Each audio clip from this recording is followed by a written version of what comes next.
অনেক অনেকটা পথ আছে, অনেকটা পথ। এখান থেকে যদি আমি দৌড় আরম্ভ করি, যদি দৌড়াই তো আমাদের পাগলা কুকুর একটা তাড়া করেছে।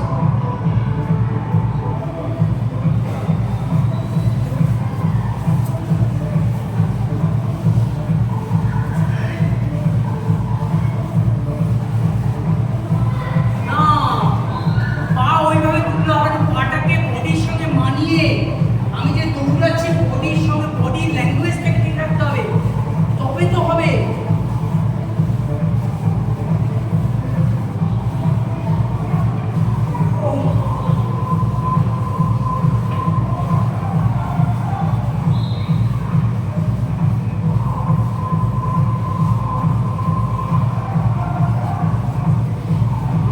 আমি যে বডি ল্যাঙ্গুয়েজটা দেখানোর চেষ্টা করছি সেইটাকে ভালো করে মনে চোখ দিয়ে গেঁথে রাখো, সেইভাবে বাড়িতে প্র্যাকটিস হবে।